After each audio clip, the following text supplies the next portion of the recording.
You should keep, if stuff makes your life easier being in paper format, then keep it in paper format.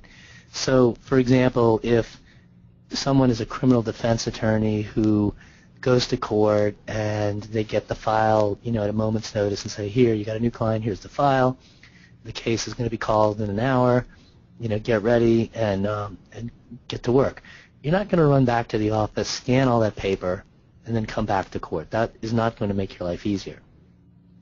So, same principle can be applied to, well, gee, I don't know if I'm supposed to keep this or not. Well, okay, you don't know. So if you're not sure, keep it. That'll make your life easier, and you won't have to worry about it. So you don't have to build the circle narrowly. You can build it a little broadly and make your life easier. So that's one way to look at it.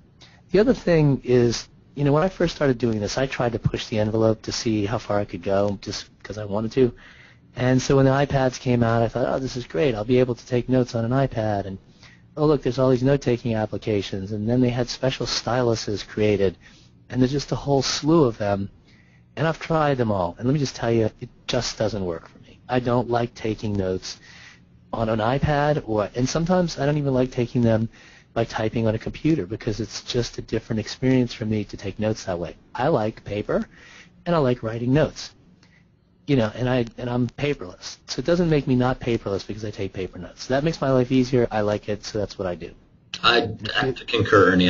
Whenever I have long documents to read, I prefer to print them out so I can flip back and forth on the pages. And I just found that same flipping back and forth experience in a digital format. Yeah, paper is much more browsable.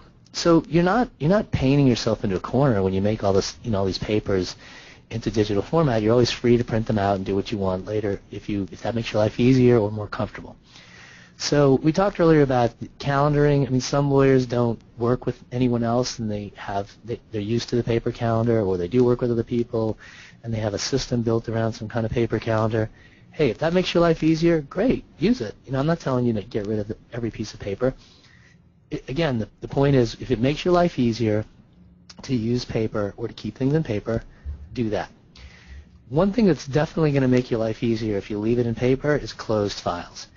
Do not scan closed files because there's no value to that information. What you want to do with closed files is just leave them closed. There is nothing going on in there. Learn how to scan open files. Hope that, if the closed files are no longer valuable to you and you're agonizing about how you get rid of it, hope that a fire occurs. I'm joking, of course. But closed files are not where you want to start. So you don't want to go there. Just leave them in closed format. That's great. Now, so the question is, if you're